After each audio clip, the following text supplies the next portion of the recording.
Bonjour, l'objectif de cette vidéo c'est donc un exercice de statistique issu du brevet 2018 Amérique du Sud. Donc on va parler des finales du 100 mètres aux Jeux Olympiques de 2016 et 2012. Alors vous avez deux types de données. On vous donne les temps réalisés par tous les finalistes en 2016. D'accord, ici. Donc vous avez là les 8 ans. Il y a 8 finalistes, les 8 ans des finalistes. D'ailleurs on peut voir que le meilleur ici c'est donc 9,81. Voilà, ici en troisième. Ensuite on vous donne les temps. Enfin, on vous donne des informations sur la finale du 100 mètres en 2012. D'accord. Alors, on ne vous donne pas la même chose. On vous donne le nombre de finalistes, le temps le plus long, l'étendue, la moyenne, la médiane. On verra tout ce que c'est. Et on vous pose 5 questions. C'est donc un exercice de connaissance sur les termes, le vocabulaire statistique. Regardons un petit peu en détail avant de répondre aux questions. Alors, bon, en 2016, on a les 8 ans des finalistes. Pas de souci, ça. Pas d'explication à donner. On peut faire plein de calculs avec ça, la moyenne, l'étendue, un médiane. Alors je vais vous rappeler quand même ce que c'est que ces termes. Donc le nombre de finalistes, évidemment 8. Le temps le plus long, bon ça c'est donc le temps le plus long qu'a mis un des finalistes. Donc si on regarde pendant 2016, le temps le plus long, on aurait pu vous le donner. Le temps le plus long donc en 2016, c'est 10,06. Oui, d'accord. Donc ça veut dire que ici en 2012, le plus lent a été quand même beaucoup plus lent que en 2016. Alors ensuite, il y a des choses plus difficiles. L'étendue. Qu'est-ce que c'est que l'étendue? Alors l'étendue en statistique, c'est la différence entre la plus grande valeur et la plus petite. Donc l'étendue, c'est donc, on va dire la valeur, donc le temps maximal ici, moins le temps minimal. Donc la plus grande valeur moins la plus petite. Ici, en 2012, si on veut regarder, ça veut dire que bien, le plus rapide a mis 2 secondes 36 de mieux que le moins rapide. Si on peut regarder en 2016, par exemple, l'étendue, l'étendue donc en 2016, qu'est-ce qu'elle donnerait? Donc le plus lent, c'est 10,06, moins le plus rapide, ici 9,81. Donc 10,06 moins 9,80. Vous calculez. Donc cette soustraction, on est donc à 19,25, on est à 0,25 secondes. Donc là, les 8 coureurs sont arrivés en ici 25. Alors on est sur des centièmes de seconde, 0,25 secondes. Quand on est en 2012, l'étendue, c'est 2,36. Bon, c'est qu'il y en a un qui a dû rater ou tomber. Ou voilà. Ensuite, on vous parle de la moyenne. Dans la moyenne, c'est une formule. Il faut faire la somme de tous les temps et diviser par le nombre de finalistes. Donc ici, si on voulait faire la finale de 2016, il faudrait faire donc 10,04 plus 9,96 plus 9,80, etc. divisé par 8. Information plus difficile parfois à interpréter, ce qu'on appelle la médiane. Alors la médiane, ce n'est pas la moyenne. Il y a une histoire de milieu. Mais c'est un temps pour lequel vous pouvez dire, donc ici 9,84, vous pouvez dire que 50% sont en dessous, sont à inférieur à 9,84, d'accord, c'est 9,80 ou moins, et 50% sont donc supérieurs ou égaux à 9,84. Alors il peut y avoir qui sont à 9,84, parfois c'est pas très précis. Donc ici, globalement, on pourra dire que en 2012, 4 coureurs au moins ont fait un temps inférieur ou égal à 9,84. Petit exemple pour 2016. Donc la médiane en 2016. Comment on ferait pour la calculer? On fait la liste dans l'ordre de tous les temps. Donc 9,81, 9,89, 9,91, 9,93, 94, 96. Ils sont quand même très serrés. 10,04 et le moins bon 10,06. Voilà, la médiane, c'est donc un temps qui partage en deux. Donc vous prenez les 4 premiers et vous coupez ici. Donc la médiane, elle est entre 9,93 et 9,94. On va prendre tout simplement le milieu entre les deux. On va prendre 935. Voilà, vous avez 50% qui sont à gauche, 50% qui sont à droite. Donc ça partage la population en deux parties de mêmes effectifs. Voilà, maintenant on va répondre aux questions. Quel est le temps du vainqueur de la finale en 2016? Très simple. Vraiment les questions, je ne sais pas qui ne sait pas répondre à ça. Donc c'est 9,81. D'accord.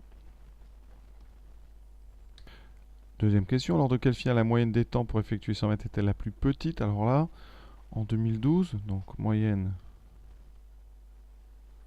de 2012, elle est donnée, c'est 10,01. On va donc calculer la moyenne de 2016. Alors pour ça, je vous ai rappelé la formule tout à l'heure. Donc vous voyez, c'est demandé en fait. Donc on va faire la somme des 8 nombres ici, donc 10,04 plus 9,96 plus 9,81. Voilà, vous écrivez tout ça sur votre copie. Vous prenez une calculatrice. Et surtout, vous pensez bien, il y a 8 coureurs, donc on va diviser toute cette somme par 8. Voilà, j'ai fait la somme, j'ai trouvé 80,08. Je divise par 8 et je trouve 10,01. Eh bien, on trouve exactement le même résultat. Étonnant. Donc ici, eh bien, on obtient les deux mêmes moyennes. Donc ce sont les deux mêmes moyennes. Lors de quelle finale le meilleur temps a-t-il été réalisé? Donc on a dit en 2016. Donc en 2016, c'est 9,81. En 2012, est-ce que c'est donné? Bon, on vous donne le nombre, le temps le plus long, l'étendue des temps. Ah, alors l'étendue, je vous ai rappelé tout à l'heure que l'étendue, c'est donc la vitesse la plus rapide, donc on va dire meilleur temps, moins, donc la valeur la plus faible, le moins bon temps. Eh bien, on l'a ça, ce moins bon temps. Ça veut dire qu'ici, on va donc traduire, donc, qu'est-ce qu'on peut dire? Que le meilleur temps moins le moins bon temps, c'est-à-dire ici le temps le plus long, c'est 11,89, et bien ça doit être égal donc à l'étendue, 2,36. C'est-à-dire que le meilleur temps, c'est 2 secondes 36 de moins que le moins bon. Donc ici, le meilleur temps en 2012, le meilleur donc de 2012, c'est donc 11,99, le moins bon, moins l'étendue. D'accord? Petite soustraction, 99 moins 36, ça fait 63.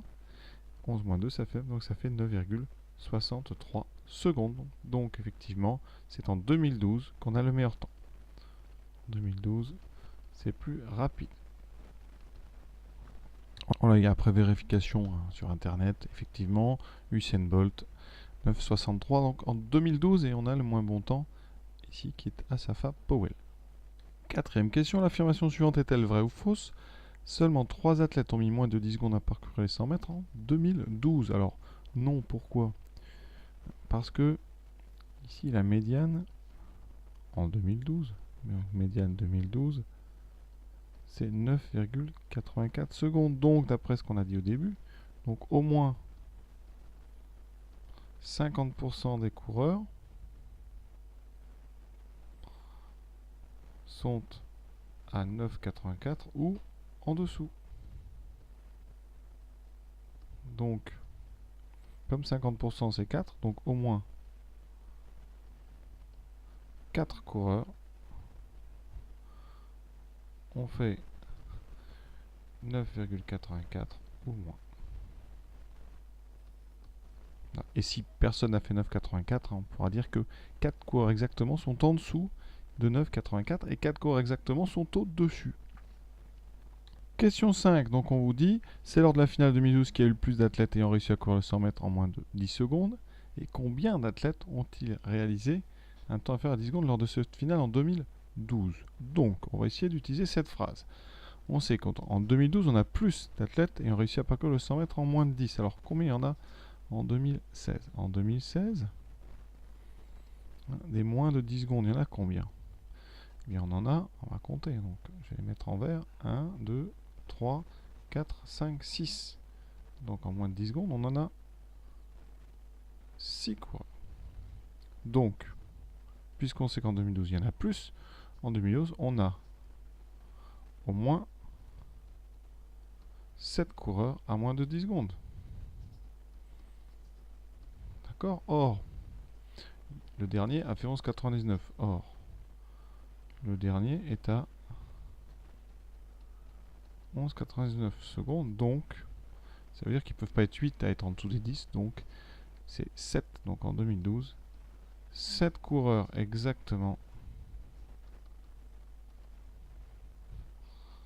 sont à moins de 10 secondes. Voilà, et c'est ce qu'on vous demandait. Donc, l'exercice est terminé. À bientôt.